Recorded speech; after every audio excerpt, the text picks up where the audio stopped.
আসসালামু আলাইকুম রহমতুল্লাহি ওয়াবারাকাতুহু।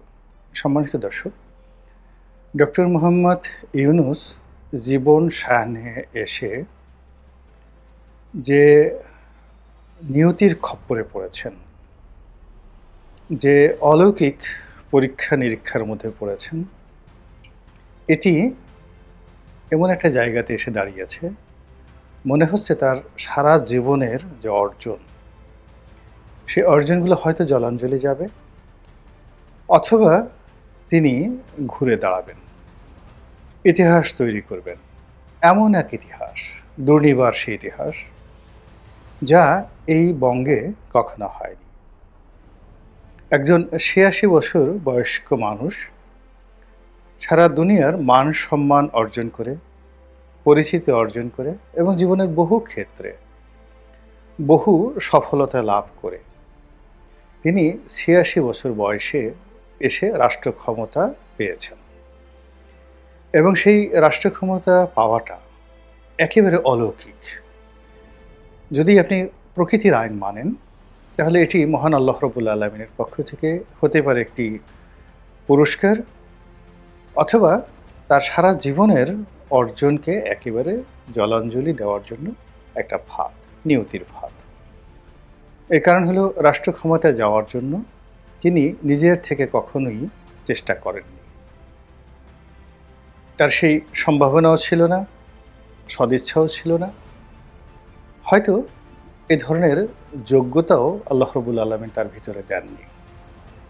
ফলে তিনি ভালো ছাত্র ছিলেন এবং ভালো লেখাপড়া করে বিশ্ববিদ্যালয়ের শিক্ষক হয়েছেন, চট্টগ্রাম বিশ্ববিদ্যালয়ের শিক্ষক হয়েছেন এবং ছাত্র জীবনে ইকোনমিক্সের মতো একটি ভালো সাবজেক্ট তিনি অধ্যয়ন করেছেন।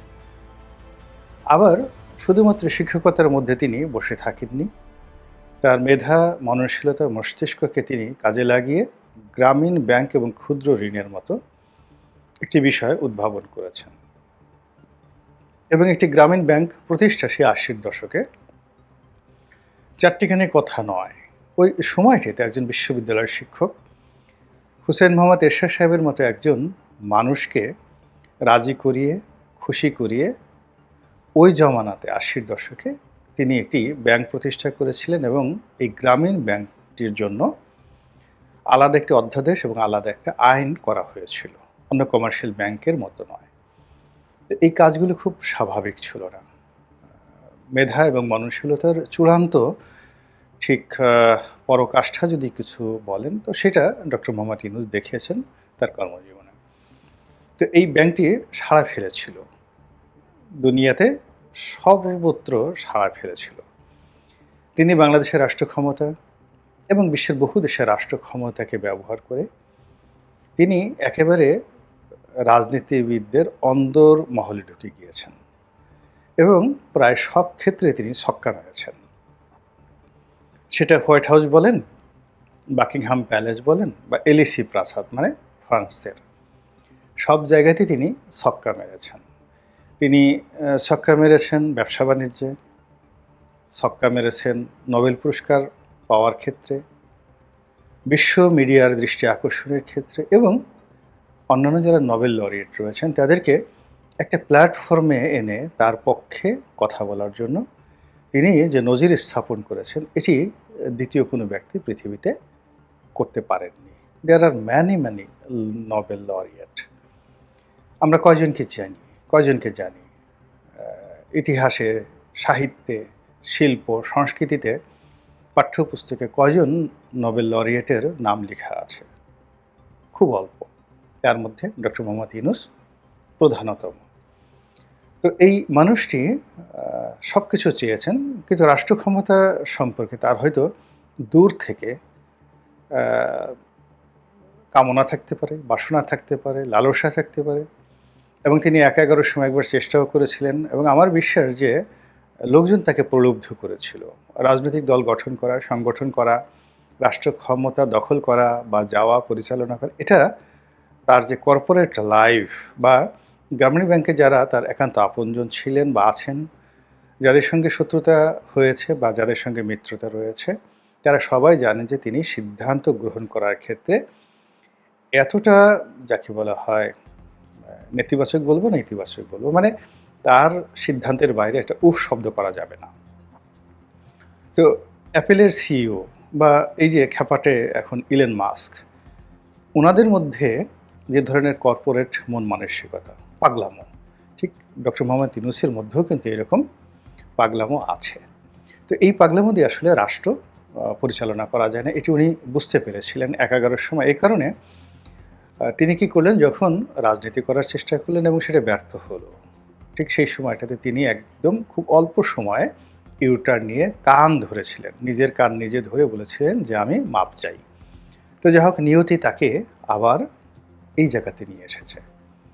কেন নিয়ে এসেছে, কী কারণে নিয়ে এসেছে, এটা আল্লাহ রাব্বুল আলামিন ভালো জানেন। আমরা বাইরে থেকে যোগ বিয়োগ করে যেটা বুঝতে পারি সেটা হলো তিনি নিয়তির খপ্পরে পড়ে গিয়েছেন।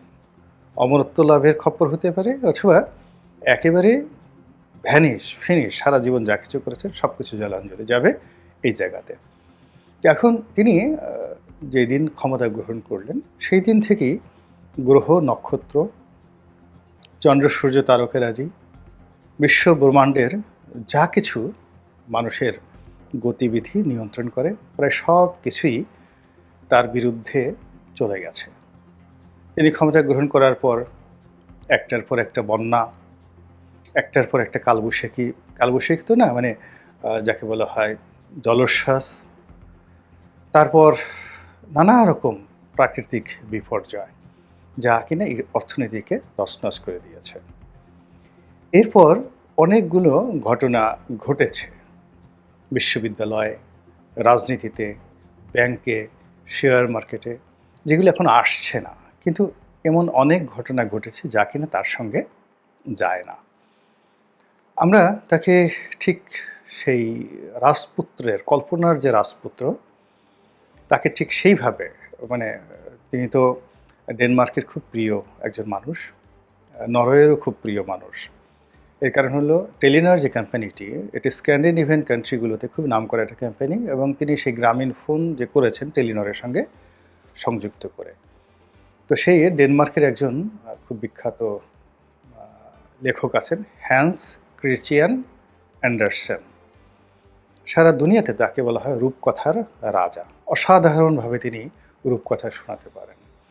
তো সেই অ্যান্ডারসেনের যে রূপকথা, সেই রূপকথায় তিনি যেভাবে নায়কদেরকে, রাজকুমারদেরকে, রাজাদেরকে বিশেষায়িত করেন, তরুণদের, বালকদের, মানে যারা গল্প শুনতে পছন্দ করে তাদের মনে ঠিক অনুরূপভাবে আমরা ডক্টর মোহাম্মদ ইউনূসকে ওভাবেই যাকে বলা হয় তোয়াজ এবং তাজিম করে আসছিলাম। তো এর কারণে কি হলো, যে এই গত ৩ মাসে আমাদের জাতীয় জীবনে এমন কিছু ঘটনাগুলো ঘটেছে, যেটা কিছু প্রকাশিত হচ্ছে, বাকিটা প্রকাশিত হচ্ছে না, আগামীতে হবে, যেগুলো আসলে ওনাকে ঘিরে আমাদের যে আবেগ সেটার সঙ্গে যায় না, কিন্তু ঘটনাগুলো ঘটেছে। এরপরে দেখুন তার সঙ্গে কত ভালো সম্পর্ক ছিল বাইডেন প্রশাসনের। আমরা সবাই ধারণা করতাম যে তিনি এটা আনবেন আমেরিকা থেকে, ওটা আনবেন, এবং তার সঙ্গে আমেরিকার একটা ব্ল্যাঙ্ক চেক রয়েছে। কোনো সামরিক শক্তি, ইন্ডিয়া থেকে শুরু করে কেউ ডক্টর মোহাম্মদ ইউনূসকে ঘাঁটাতে পারবেন না। তো সেখানে দেখা গেল সেই নির্বাচনে ডেমোক্র্যাটদের পরাজয় হলো, এবং ডোনাল্ড ট্রাম্প নামক একজন খ্যাপাটে, পাগলাটে, অসাধারণ মেধাবী এবং অসাধারণ সফল জেদি একজন মানুষ, তিনি আমেরিকা রাষ্ট্র ক্ষমতায় আসলেন, যার সঙ্গে ডক্টর ইউনূসের কোনো কালই ভালো সম্পর্ক ছিল না। এবং আমরা এই যাবৎকালে যতটুকু জানতে পেরেছি যে তার সঙ্গে অনেকটা দা কুমড়ার সম্পর্ক। তো সেই সম্পর্কের প্রেক্ষিতে মিস্টার ডোনাল্ড ট্রাম্প যে ক্ষমতায় এলেন, এটি অনেকগুলো বিপদ আপদ, বিপত্তি, বালা মুসিবত সৃষ্টি করে ফেলবে ডক্টর ইউনূসের আগামী দিনগুলোতে। এর কারণ হলো রাজনীতির 99.99% যে নিয়ন্ত্রণ, এটি হয় মানুষের কর্ম দ্বারা নয়, মানুষের দৃষ্টিভঙ্গি দ্বারা। আবার বলছি, রাজনীতিতে কোনো কর্ম দ্বারা, মানে শুভকর্ম বলেন, অপকর্ম বলেন, ভালো কর্ম বলেন, এটা দ্বারা কখনো কারো নিয়তি নির্ধারিত হয় না। অনেক অপদার্থ স্বৈরাচারী বাদশা 50 বছর রাজত্ব করেছেন, এবং অনেক বিখ্যাত রাজা ৫ বছর চালাতে পারেনি। যেমন উমর ইবনুল আব্দুল আজিজ, উমর ইবনে আব্দুল আজিজ, যাকে দ্বিতীয় ওমর বলা হয়, এবং মানবজাতির ইতিহাসে এত কল্যাণকর বাদশাহ পয়দা হয়নি। কিন্তু তিনি উমাইয়া খিলাফতকে টেনে নিতে পারেননি। ৪ বছর বা ৫ বছরের মাথায় তাকে হত্যা করা হয়েছিল বিষ প্রয়োগ করে। তো এরকম আবার মোহাম্মদ বিন তুগলকের মতো পাগলাটে খ্যাপাটে রাজা, আইভান দ্য টেরিবলের মতো বাজে অসভ্য রাজা বহু বছর রাজত্ব করে গেছে নির্বিবাদে, এবং মারাও গেছে নির্বিবাদে। তো যাই হোক, এই যে রাজনীতি, সেটা হলো জনগণ আপনার সম্পর্কে কি ধারণা পোষণ করে, আপনি কি করতে পারেন, কি করেন, তারপর আপনি জনগণকে কতটা ভালোবাসেন, এটা বড় ব্যাপার নয়। জনগণ আপনাকে নিয়ে কি চিন্তা করে, আপনার সম্পর্কে কি ধারণা করে, এটার উপরে রাজনীতির ৯৯.৯৯ ভাগ আপনার যে গন্তব্য, ভবিষ্যৎ, পরিণতি নির্ভর করে। তো এখন ডক্টর মোহাম্মদ ইউনূস সম্পর্কে আমাদের যে ধারণা, সেটা ছিল যে পশ্চিমাদের সঙ্গে তার একটা বিশাল সম্পর্ক, যেটি এই ট্রাম্পের বিজয়ের মাধ্যমে এই ধারণাটা পাল্টে গেল। ২ নম্বর হলো যে তার যারা প্রতিপক্ষ, তারা সুসংগঠিত এবং সংখ্যায় বিপুল। তারা বহু সুকর্ম এবং কুকর্মে অভ্যস্ত এবং অভিজ্ঞ, এবং তারা জানে, দীর্ঘদিন ধরে তারা জানে কিভাবে সম্মানিত লোকদেরকে বেইজ্জতি করতে হয়। খুব ভালো করে তারা জানে কি করে রাষ্ট্র ক্ষমতায় যেতে হয় এবং কি করে রাষ্ট্র ক্ষমতা থেকে টেনে হেঁচড়ে নামাতে হয়। এই কৌশলগুলো তারা খুব জানে।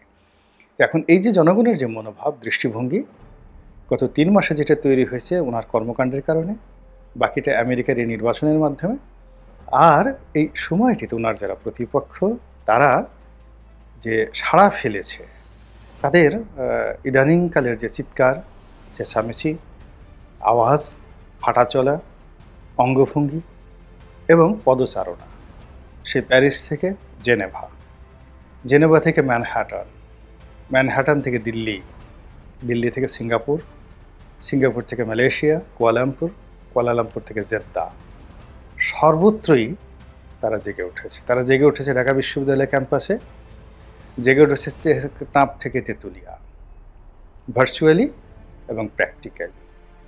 এখন এই বিষয়গুলো মোকাবেলা করার জন্য বিশ্বাস করেন বিএনপি, জামাত সহ সকল রাজনৈতিক দলগুলো যদি একত্রে ঐক্যবদ্ধভাবে ডক্টর ইউনূসের সঙ্গে হাত মিলান এবং আনকন্ডিশনালি তাকে একটা সময় দেন এবং তাকে সহযোগিতা করেন চোখ বুঝে, এবং নিজেরা যদি দ্বন্দ্ব, ফ্যাসাদ সব ভুলে গিয়ে ডক্টর ইউনূসের এই সরকারকে সফল করার জন্য অন্তর থেকে, ফ্রম দ্য হার্ট, তারা যদি চেষ্টা না করেন, তাহলে আগামী দিনগুলোতে ডক্টর মোহাম্মদ ইউনূসের যে বিপদ আপদ, বালা মুসিবত, বিপত্তি, সব কিছু কোন পর্যায়ে যাবে আপনি আমি কল্পনাও করতে পারছি না। আল্লাহ আমাদের সবাইকে হেদায়েত দান করুন এবং হেফাজত করুন। আসসালামু আলাইকুম ওয়া রাহমাতুল্লাহি ওয়া বারাকাতুহু।